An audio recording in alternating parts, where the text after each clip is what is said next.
A&P Electronic Media at emediapress.com, and the Energy Science and Technology Conference at energyscienceconference.com.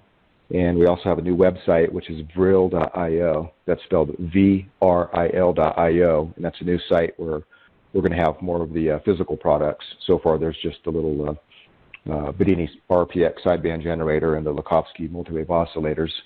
And then today we have on the call is Eric Dollard with EPD Laboratories, Inc. Down in Central Nevada. And I'm actually here with him, just rolled into town yesterday from a long road trip from Spokane down to Albuquerque, where I gave a couple presentations at the Tesla Tech conference. And so I'm just kind of making my way up the West Coast back to Seattle, and before I get back to Spokane. Today is August 12th, 2019. It's about 2 p.m. Pacific Daylight Savings Time. And recently, last month, from the 11th to the 14th of July, Eric gave a 4-hour presentation and about a 30 minute demonstration of a 20-to-1 scale model replica of Nikola Tesla's Colorado Springs transformer. And in that demo, he demonstrated, maybe about 6 or 7 things, which are kind of show some phenomenon that is not conventionally accepted as, being able to happen. There's one excerpt of the presentation and also an excerpt of the demo at the website, which is emediapress.com/Eric Dollard/Tesla, I believe. And or if you just go to emediapress.com and if you type in Eric Dollard, you'll see all the different posts related to the different interviews and presentations and stuff, and you'll see that latest release. So before we get started, Eric, do you have any announcements or anything you want to mention as far as what you're currently working on and what people can kind of look forward to coming up here in the near future? Well, I'm working on that electromagnetic boundary condition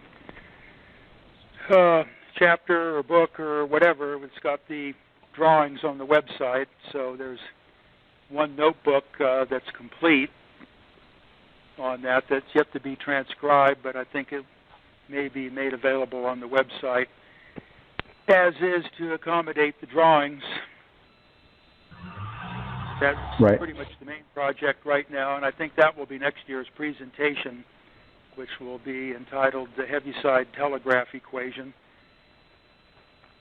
And that's about it right now. Everything else is kind of gone dead. So at any rate, I'm having a good time with it. I'm learning all kinds of interesting things about the reality of energy and power and all the things that Heaviside and Steinmetz had talked about. Now I'm really getting deep into it mathematically and making some interesting discoveries that actually you can't totally call them discoveries because these things were known centuries ago, but in the digital age, of course, they've all forgotten and everything has to be rediscovered and rewritten all over again, so that's what I'm doing.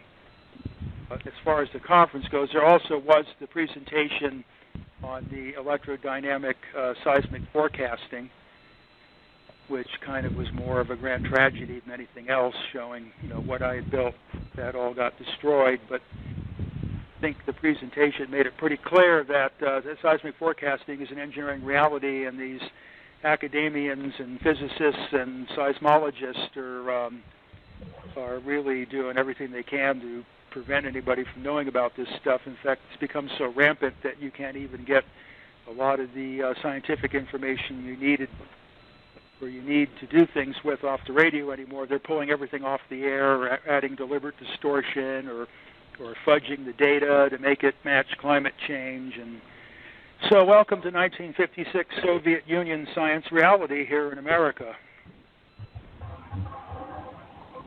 Yeah, so if you were not at the conference, this electrodynamic seismic forecasting presentation, which is the other one that Eric mentioned, that'll be released here in the next couple weeks. We're trying to get caught up on getting the presentations out, but at least the Colorado Springs one is available. And some of the papers that Eric mentioned, like the electromagnetic boundary condition, and there's a whole archive of stuff on Eric's website, which is ericpdollard.com. That's letter P for Paul, his middle name, so ericpdollard.com. And also I want to mention that UPD Laboratories, Inc. is a 501c3 nonprofit charitable organization, so any donations are tax deductible. And if you go to ericpdollard.com, and there's a donation link in the main menu bar you can click on, or if you just scroll down in the right column, you'll see information on how to send either like a check or money order through the mail, or there's a PayPal donate link if you want to donate online. So, hey, Eric, with the Heaviside telegraph equation that you're mentioning, can you cover a little bit about the importance of it and why, from your perspective, it kind of obsoletes the ideas revolving, scalar and vectors and, those kind of concepts? Well, the Heaviside telegraph equation is probably the arch form of electricity as we utilize it. And the opponents of Heaviside, which are numerous, he's universally hated, so that means he must have done something right. But at any rate, it's all said that he left this out and he left that out and what have you. But even though Heaviside had designed this equation to suit the needs of long-distance telephone and telegraph, which is transverse electromagnetic, it's not adherent to any particular coordinate system, and it also can work quite well for the longitudinal forms of transmission. So it does more than Heaviside originally intended it to do. And even though it has his name on it, it took Arthur Kennelly and Charles Steinmetz to really put it into the established engineering form, which is the foundation of electrical engineering. So I've decided to continue experimenting with it and bringing it back to more primary dimensions, and I'm finding out all kinds of fascinating relationships between power and energy and what have you. And as Heaviside had mentioned in his chapters, this kind of ambiguity of what really is energy and does energy have identity and what have you, is it turns out to be that energy in general is a rather fictitious term. So all of these potential and kinetic energies and all this type of stuff, I'm working this out in my electromagnetic boundary condition paper, which basically is a chapter from my the electrical utility system presentation, which is I'm basically writing a book on that now. So each chapter of the history, theory, and practice of the electrical utility system will be like a small book, like the Lone Pine Writings. And as they compile, then eventually they'll probably turn into a complete volume. So I'm looking at probably about 2 years of work on this.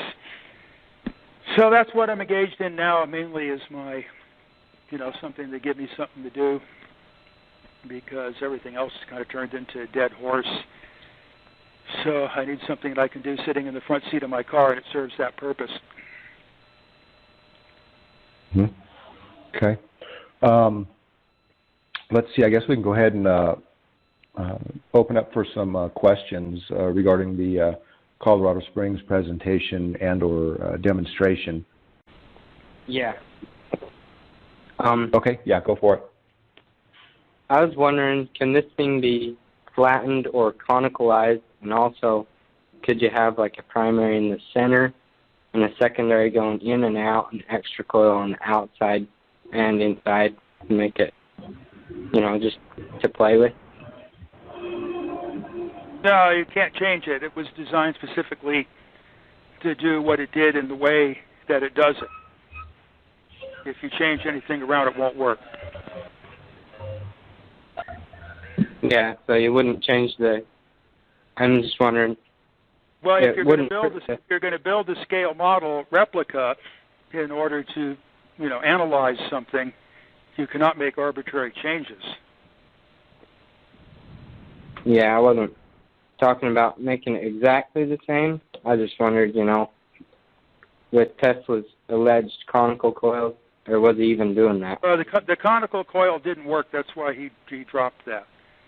I see. Okay. So the only thing that changes when you're moving into a different frequency range, and this presented itself in the scale modeling process as a complication, is the proportionalities between the various coils starts to change. Mhm. So the secondary moves in closer to the extra coil, and the extra coil kind of moves higher, kind of a little bit longer. Because I've built a lot of this stuff, so that's not really, if you're going to operate up above the broadcast band, the proportions at Colorado Springs are no longer applicable. So, and then you have to remember that was Tesla's first real try before Wardenclyffe. So, most likely at Wardenclyffe, the extra coil was what did all the work, and the primary-secondary thing didn't even remotely resemble what was at Colorado Springs. I see. It would probably be more like a regular transformer. It's the extra coil that does the work. The primary-secondary is just kind of an expedient to get the frequencies that you want to excite the extra coil with. So I pointed this out in the presentation, verbatim from Tesla out of his notebook, that he was definitely heading towards the extra coil as the real place where the action's at, and the primary-secondary is just kind of a complication you have to go through to get the disruptive discharge to become more like a sine wave. Mhm. Can you lay a coil down in the field? Does that kind of pick up some of this, or not really? You just put another one of these to catch the energy? Yeah, I didn't quite. I can't understand silly phones. So did you get any of that, Aaron? Yeah, you mean can you put other coils in proximity to it in order to draw something from it? Is that what you're asking? Yeah. Well, that's what it's designed to do, is to transmit through the Earth to another coil of the same dimensions at a distance. That's the objective, is transmission. Okay. And we can put as many as we want if they're built right. Right? Well, that could introduce its own complications, because then, one transmitting coil can't necessarily excite a bunch of receiving coils if they're the same size. So you have to start getting into some other configurations to pick off whatever power is necessary without trying to capture all of it. So, these are kind of all unknowns until, somebody actually tries to do this. And the problem is, now that the cat's out of the bag and everybody's starting to fool with this stuff, no one's paying attention to the fact that you cannot transmit without a license. And what's going to happen is everyone's going to start farting around and put their cockamamie ideas about this or that and start generating a bunch of interference. And then the government's going to come and say, okay, nobody can do this anymore. This happened back around 1913 to 1915, that same thing. After the fall of Wardenclyffe, Marconi and the rest of these people started screwing around. Everybody was generating a lot of interference. Navy was getting ripped off every time they tried to get something that worked on their ship, and everybody was jamming everybody else's equipment because nobody was paying attention. There's no frequencies, and then the government said, okay, that's it, radio's illegal. And it stayed illegal until, I think Herbert Hoover was the one that finally overturned all the anti-radio laws, and then ham radio people and what have you could go back in the operation. And David Sarnoff was also another big player in that, because he was hell-bent to get broadcasting started, and he wasn't about to have some government decree get in his way. And then Marconi started various radio clubs to unite everybody together with Sarnoff's help, and to kind of petition the government to let us have the radio back. And at that point, you had to have a license.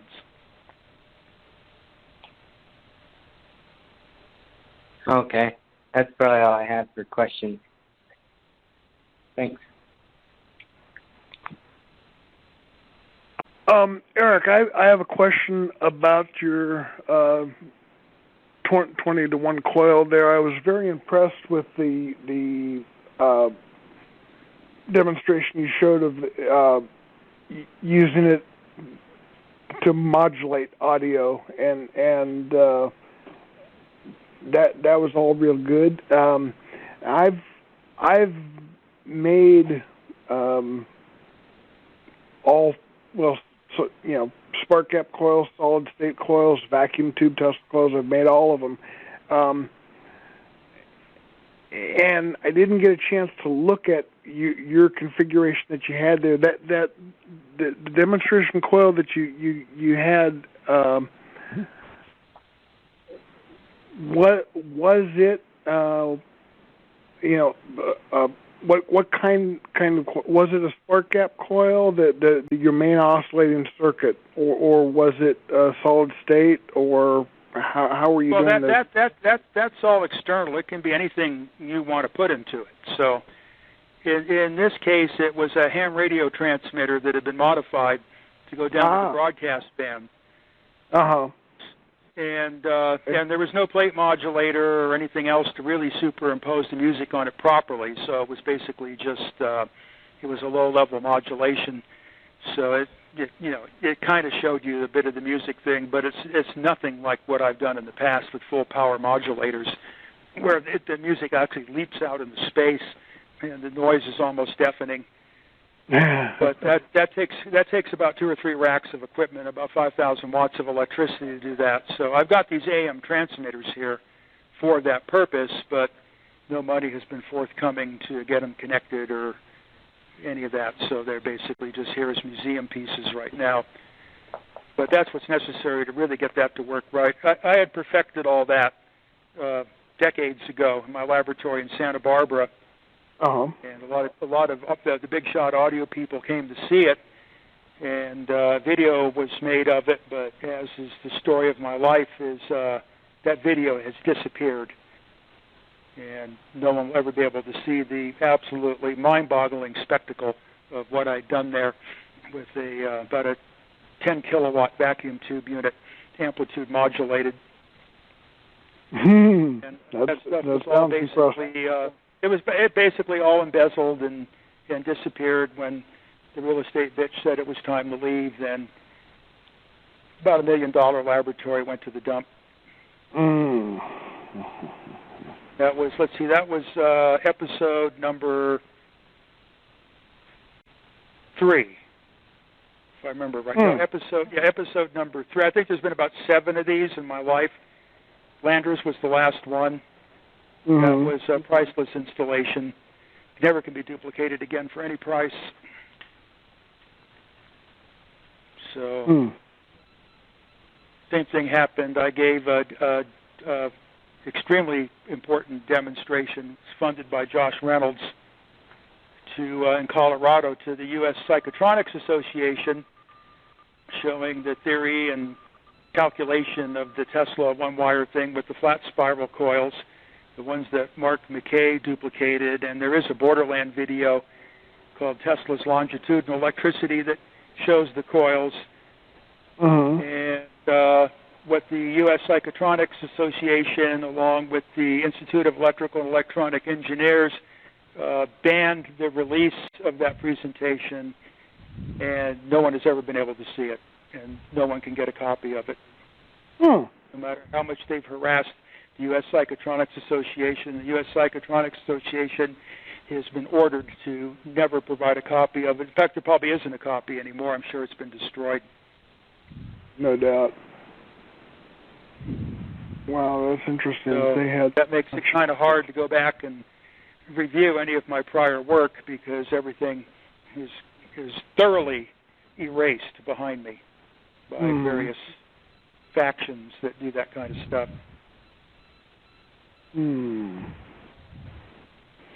So maybe, if Jesus shows up with a 55-gallon drum of gold nuggets and I live to be 100 years old, maybe we can get another one built.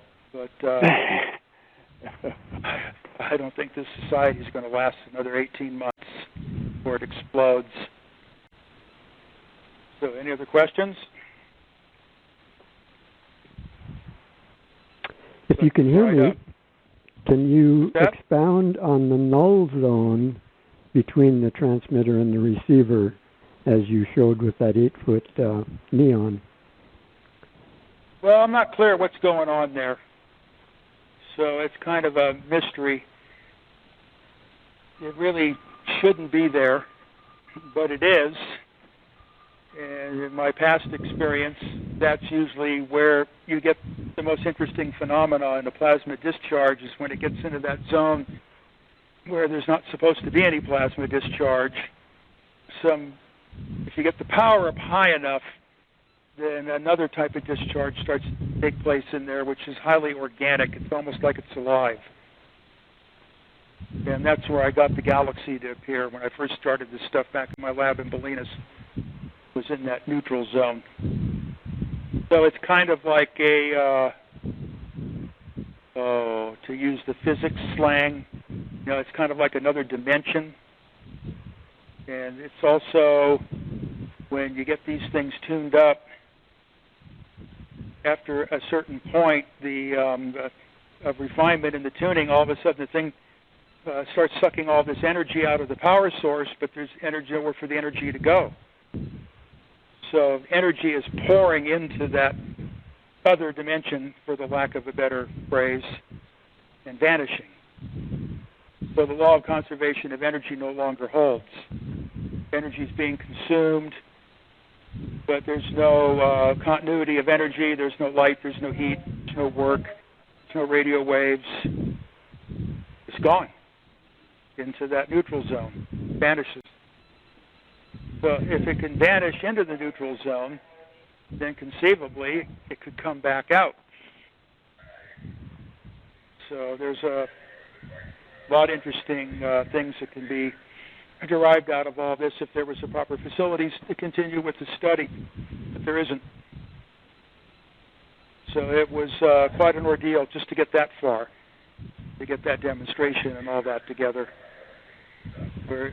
On my part, it was all the theory and the calculations, 200 pages of arithmetic, not more, and trials and tribulations that Bruce Gavin had to go through to get that thing together, to not arc over and burst into flames, and to keep its shape and be durable for transport. And needless to say, he produced a masterpiece. So at any rate, it's secure, and where it's supposed to sit is right in front of me, where I'm sitting here right now next to the AM transmitters, but we can't get the necessary funding to do any of the installations here, so it'll just stay in storage for now. So I have a question. Eric, when you put the AM radio and you connected it to the setup, that its own reception, went up, and did it take any extra energy to do that, or was it just because those coils were tuned for that it was able to pick it up, and can that kind of act as a repeater for other people in the neighborhood to be able to get a stronger signal? It's kind of like a repeater. So it's if there was more time to work the thing out and get the proper grounding and what have you in, for a nearby AM radio station, you wouldn't need any source of electricity at all. It would run the speaker loud and clear without any power source, because it's deriving its energy from the radio station that's transmitting the signal. So in this case, we couldn't, there really wasn't the means to do it. We had to put a big ground system in outside and all that kind of. So I just used a regular AM radio, which has an amplifier in it and what have you. But nevertheless, it was about 1,000,000 to 1 signal strength change between no Tesla transformer and the connected Tesla transformer to the Earth. So that's, as I think I talked about in my presentation, if there's a town that, cannot hear a distant AM radio station clearly because it's just too far away, if you build one of these things and you ground it to the whatever, water pipes or whatever in the town, then all of a sudden everybody in the town could hear that AM radio station like it was in the town. So I've done experiments like that before and found that you can't pick up any stations. You're out in the rural area, and then you build a transformer, Tesla transformer, to the frequency of the station you want, and you earth it. Then all of a sudden, everybody's AM radios, so we'll pick that station up loud and clear. So I'm trying to find an interested AM radio station. It's got like a nighttime allocation for low power or something that they can experiment and try doing the instead of the big tower and all that type of stuff and all the high powers, just use the Tesla transformer and see what kind of range you get with that. Because the station's already got the ground system, and they've already got the FCC license, and they've got, you know, the frequency and the programming. It would be a very interesting experiment to do. But digital, you know, of course, is taking AM radio away from us, just like it's taking anything else that's real away from us. So there's already no more AM radio broadcasting in Europe and a lot of other places. So all these things are, you know, from some other world that doesn't exist anymore. That's why there's no interest and there's no money in this stuff. So it's not relevant to today's world. None of this stuff is relevant to today's world.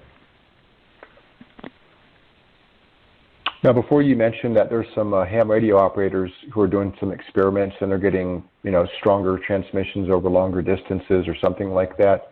Can you kind of describe what the setup is and what they're experiencing? Yeah, Bruce Gavin's gotten up to 2,000 miles transmitting on an extra coil connected to his homemade substation ground. And at the other end, it wasn't even, you know, a complementary coil. It was just a regular ham radio setup on these frequencies that normally require, you know, monstrous antennas.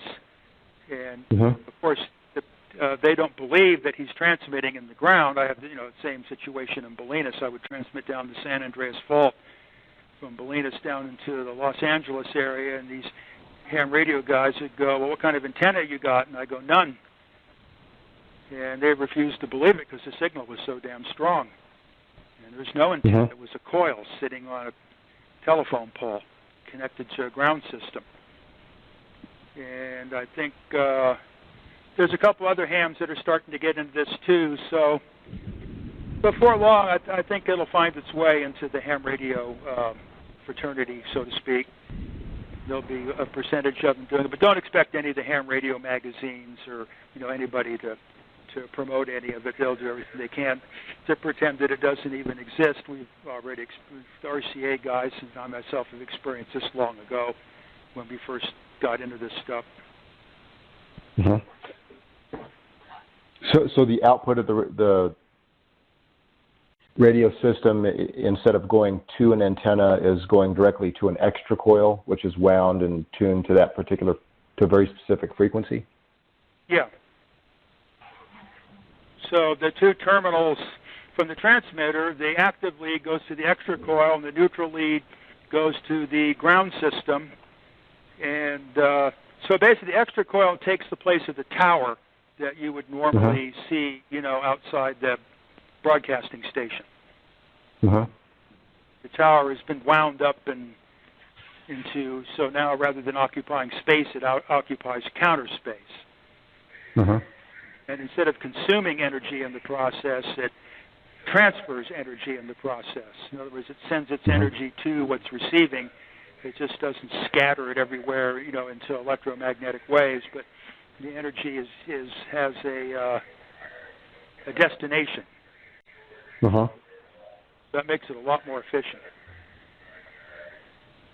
So when a ham radio operator 2,000 miles away is picking it up, do they have to tie something down into the ground to get it, or are they still picking it up just using their antenna system? Yeah, they usually have what they call a ground radial system.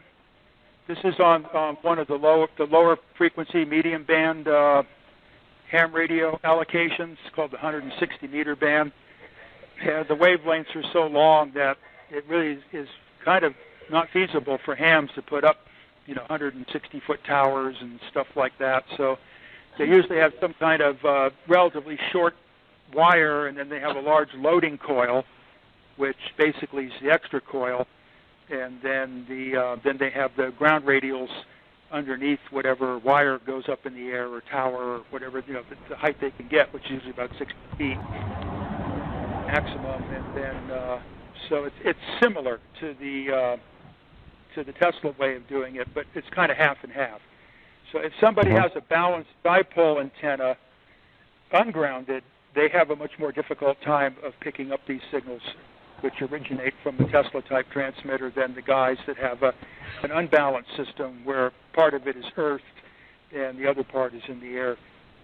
So I don't know, there hasn't been enough work done to see what the differences are, because it's kind of a hobbyist thing, and ham radio, is kind of the Fred Flintstone Club. It's not really a good place to do science. But ham radio always had that reputation in the past of, some experimenter figures something out. And whether it's believed or not, it works. So that's how we ended up with electromagnetic radio to begin with, was the experimenter club started by Marconi. And then RCA took control of it, and that gave us electromagnetic radio that we know today. So how did Bruce Gavin get the substation ground system? Was it already there, and or did he install it himself, or what? No, he made it himself. He had to build a concrete foundation for his laboratory building. So he did all the bonded conductors and what have you, embedded in the concrete and the ground rods and what have you, to get the necessary low impedance. So basically, in the concrete is a mesh of copper cables in a grid. And then that, through the moisture of the concrete and the ground rods, then just very thoroughly bonded to earth. That way, he has terminal comes up out of the floor, then there's no lead inductance because it's all spread out into a grid. And that way there's no impedances to fight the transmission process. So all substations have grounding systems like that to handle the incredible fault currents and lightning discharges that enter the substation or exit it through the ground. And they usually involve several thousand pounds of copper. They're massive. So he kind of put a small one of those together. And I would imagine all uninsulated? Yeah, it's all bare.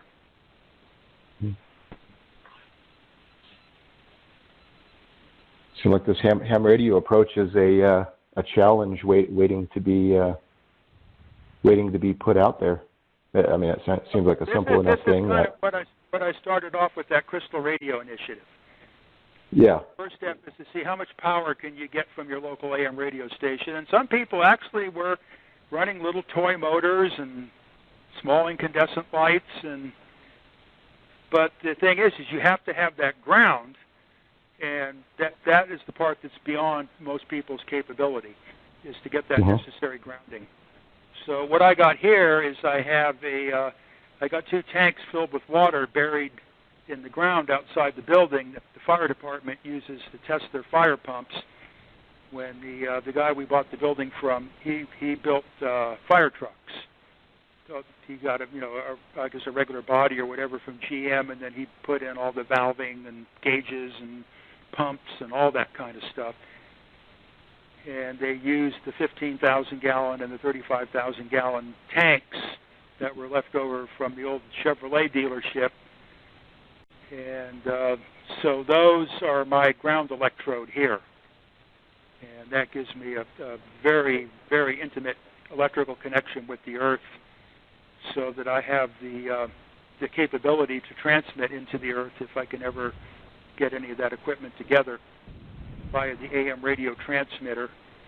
The idea is to put a signal out of here to get an FCC allocation down around 500 kilocycles, and then put a beacon transmitter in so that there's always a signal coming out of here, probably, giving weather data and earthquake data and stuff like that that's on 24 hours a day. And then it'll be kind of a contest or challenge for people to see how strong of a signal they can get elsewhere.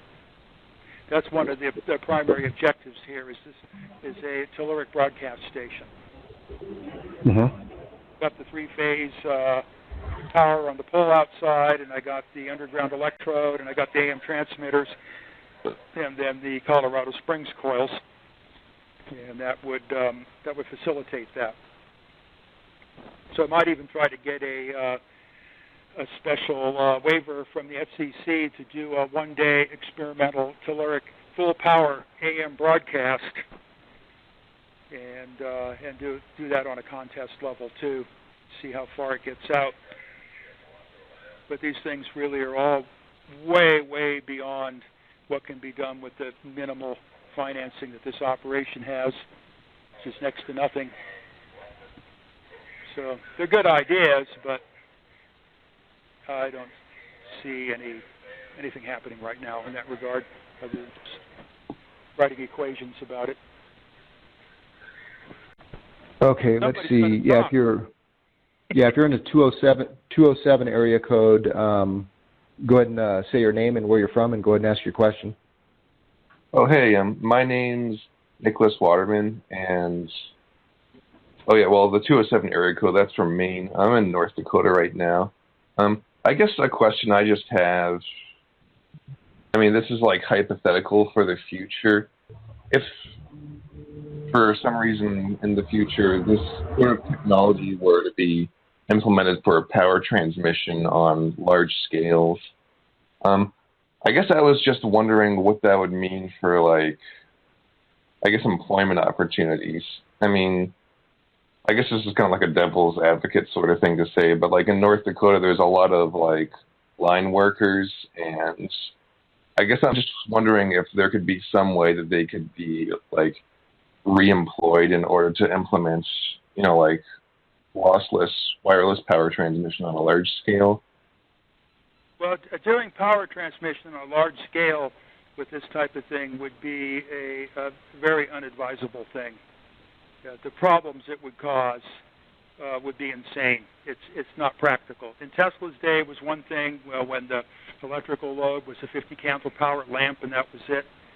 But now, you know, with the energy gluttony and the overpopulation, and to do this on a gigawatt level probably would unleash a massive wave of earthquakes and wipe out computers everywhere, and basically lay waste to any of the research I'm doing, because you wouldn't be able to hear anything out of the earth anymore. It'd be completely wiped out. And I don't think it would be allowed to happen anyway, because it would interfere with... So I don't think anybody has to worry about losing a job over Tesla wireless power transmission. The system, as it stands now, is very effective. The only problem is there's some malevolent force that's rewiring it from 3-wire to 4-wire to screw everything up. But otherwise, it's a proven system. You know, there's all this talk of electromagnetic, what do they call it, EMF, which is a bunch of crap. EMF stands for electromotive force, but these troublemakers have to change the name around, and so now it's electromagnetic field. So now we got 2 EMFs. Well, that's already a problem. They don't know what they're talking about. All these power lines are making me sick and whatever. Well, I don't know how many generations of blackbirds I've seen sit on the 12 kV wires there in Bolinas, and the power lines running up and down the street. In my life, in the Pacific Gas and Electric jurisdiction, in the 50 years I lived there, I've never seen any deformity on the birds' feet, any complications at all. The only place I see any deformities in the birds, where they have crossed beaks or weird toenails or their feathers stand straight out, is the ones that eat the scraps around McDonald's and Jack in the Box. So maybe people's problems are coming from what they put in their mouth and what power line they sit around. Oh, wow. Yeah, I don't even feel like asking you about 5G. I mean, I can probably look that up somewhere else. Yeah, I don't think I need to say anything about it. Yeah. So when I got started in this stuff, Bell System standards, I would not allow myself to be exposed to more than 200 microwatts. Now the full output of my Bell System TD2 transmitter that I used back then for my research is in your living room 24 hours a day. Oh, wow. Yeah. Yeah, I try to use One, Ethernet. about 1 million times stronger than the maximum Bell system standards. So I had Steve McGreevy put together a detector box, no amplification, it was just direct rectification, and then went into the speaker amplifier afterwards, but there was no amplification on the RF, and there was no place in Owens Valley that the Wi-Fi and the rest of the stuff was so strong that it was capable of rectifying in the diode, and no RF amplification was necessary, and there was nowhere to get away from it. That means that's usable electricity that can charge a battery. And I think some people are actually starting to capitalize on that, and they're charging little devices to keep them going without any batteries just by the ambient radio frequency interference. Mm. And then the 5G is just going to amp it up even more because the deleterious effects are inversely proportional to the wavelength. As the wavelengths get smaller and smaller, the biological complications get larger and larger. So the whole thing's getting ready to do a big choke. Do you know anything about, like, this is just a concept I've heard, that apparently there is like a, well, I don't know if this would literally mean an even higher frequency or this is just like some sort of like colloquial term, but there's supposed to be like a wireless frequency that has been referred to by the term 9G or 10G, and ostensibly this frequency is supposed to be harmless. But I'm wondering if you've heard anything about that or if that's just... No, I don't, because I'm not really into that stuff. I suppose once you got up to the infrared range, then it's not really electrical anymore, but nevertheless, the body is a resistor, and it's going to turn it into heat if nothing else. And then, a lot of this, these new medical experiments where people are using red LEDs and stuff like that, which appear to have a very significant effect on the biological organism. Well, I don't see any happy outcome to any of the thing, and it's really sad because we don't need any of this stuff. But these Queeks, they got in there, they destroyed the Bell system and created this bandwidth glut for their own self-interest until now. Now we have a communication system that has absolutely no security.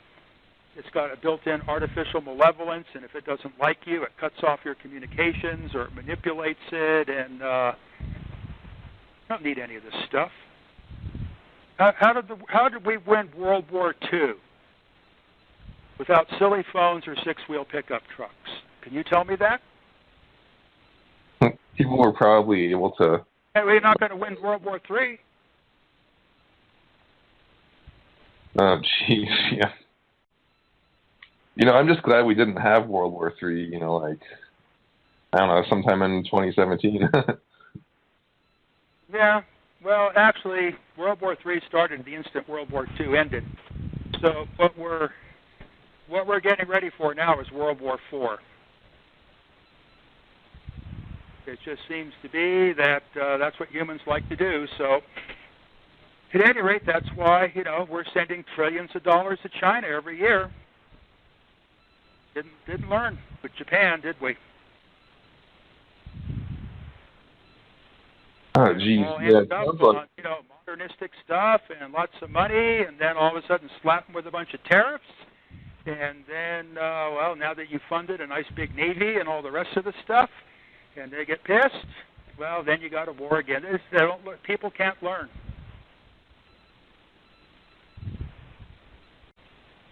So that'll be World War IV will be later. Probably maybe another 4 or 5 years. It'll be good. Yeah. It just seems like... it's like, once you throw up, you feel a lot better. Let it happen and wipe this digital stuff out once and for all. Get back to business again. The people have to do something functional in order to live. Like grow food. Yeah, something with like less entropy. But at any rate, we're kind of straying off the topic, so I can Oh, yeah. with this stuff. Yeah, thank you so much for talking to me. Am I the only person here on this live call, or? What's that No, now? there's others. Okay, Yeah. well, thank you very much, Eric. Okay, you're welcome. Okay, thanks, Nicholas. Let's see, we're going on 250 right now. Does anybody else have any questions?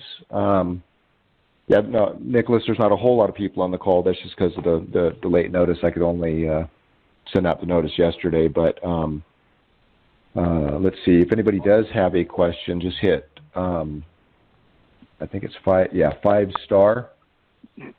That'll let me know you have a question. Yeah, so if your area code is 630, go ahead and say your name, where you're from, and go ahead and ask your question. Hi, Eric. My name is Scott from Wheaton, Illinois. This may be can you guys hear me? Yes. This may be a short question. I've been on this long quest to understand turbulence. Wondering if you have any thoughts to throw out there. The nature of turbulence, I should say. Kind of out of my field. Okay. Pretty much just the electrical transmission type stuff, power, communications, what have you. All righty. Thank you. Okay. Let's see, if your area code is 319, go ahead and say your name, where you're from, and go ahead and ask your question. Steve from Iowa. Just wondered if you could describe your funding challenge with what you could do with experimentation on this particular project next if you had the dollars. Well, as I described, I want to get an active telluric transmitting system going. And the primary objective with all of this really is getting the signals out of the inside of the Earth and where people can listen to them, in their own homes. Like the musical seismograph and the Earth stereo and the Earth signals, earthquake precursor signals and all that is just to get that stuff raw on the air for people to listen to. So that's kind of our mandated project here on the government level, is the telluric reception. The facilities have been provided by the university and what have you for the to amplify the seismic mechanical signals and get them out on the air. So that's kind of what I'm after. Do you have any other questions, Steve, or questions or comments? Or No, I don't at this time. I'm still trying to play catch up and get hours to watch your content. Okay. Let's see. Does anybody have time for maybe one more question if there are any? If you have a question, just hit 5-star.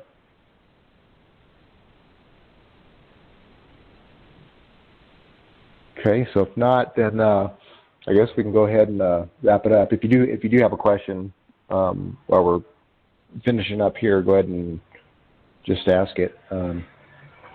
Otherwise, please do go to ericpdollard.com if you're listening to this, and if you want to support the nonprofit, ericpdollard.com. There's a donations link in the main menu bar. That'll give you the information on how to send donations either by mail or by PayPal online. And it is a 501c3 nonprofit corporation, so all donations are tax deductible. And as you could see at the conference, the different donations and stuff that came in are, definitely going to the projects that they're intended for, as you could see with the Colorado Springs replication. And so I guess until the next call, we are going to have a conference next year. It'll be the first weekend after 4th of July, and it's possible it might even turn into a 5-day conference instead of 4. And so, you can go to EnergyScienceConference.com and register for that. And if you already came to the conference or registered before, most likely you don't have to register again. I just transfer all the registrations over to make it easy. Also, if you go to ericpdollard.com, you can go through the blogs, and there's quite a bit of stuff posted in there, and for all of Eric's past presentations. There's a presentations link there, but I think you can also go to emediapress.com, and you can scroll down, and you can just search for Eric Dollard, and you'll see all the presentations on that page. So I guess until next time, and again, I apologize for the short notice on this call. We weren't able to get a whole lot of people on, but we wanted to take the opportunity to do this while I'm down here with Eric. And so we'll definitely, we can do more calls we will do more calls like this and give more notice. So any final words, Eric? Or? No, I think it's pretty well covered. Okay. All right. Well, thanks everybody for joining the call, and I'll send out the link to YouTube once this is ready. And other than that, and we'll give announcements on future calls, if you're on the Energy Times mailing list or on Eric's mailing list. So until next time, we'll see you all later. Thanks, everybody. Thanks, Eric. Thank you, Aaron. Thanks, Eric. Thank you. Thank you.